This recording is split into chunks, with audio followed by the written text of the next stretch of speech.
Voici un axe gradué. On fixe l'origine O de cet axe. Le point A situé ici est repéré par le nombre plus 5. On dira que plus 5 est l'abscisse de A. Le point B ici est repéré lui par le nombre moins 3. On dit que le point B a pour abscisse moins 3.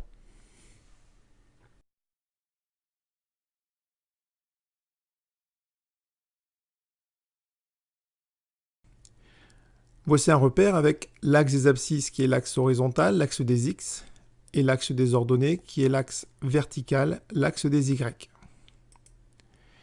Si je prends un point A, il est repéré par deux coordonnées, son abscisse qui est 3 et son ordonnée qui est 2. Même chose avec le point B qui lui est repéré par son abscisse 2 et son ordonnée 3.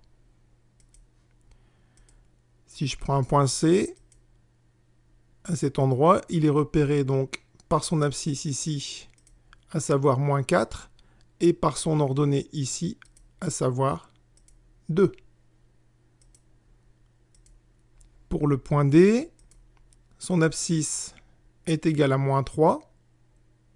C'est ce que je lis ici sur l'axe des abscisses, moins 3. Son ordonnée est égale à moins 5. C'est ce que je lis ici sur l'axe des ordonnées.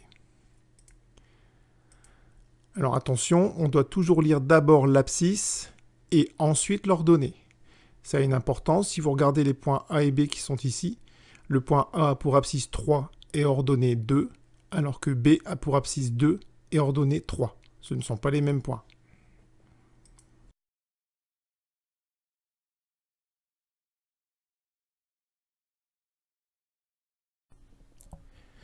Alors, on vient de voir que dans le plan, un point est repéré par deux coordonnées, son abscisse et son ordonnée.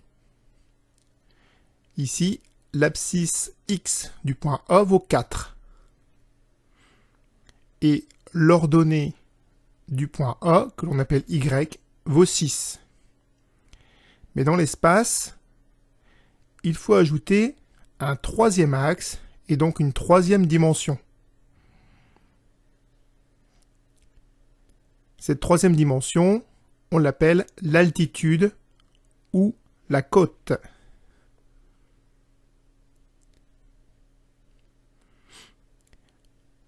Dans notre exemple, l'altitude que l'on appelle z du point A vaut 8. Et donc le point A est repéré par trois coordonnées, 4, 6 et 8. Son abscisse, son ordonnée et son altitude.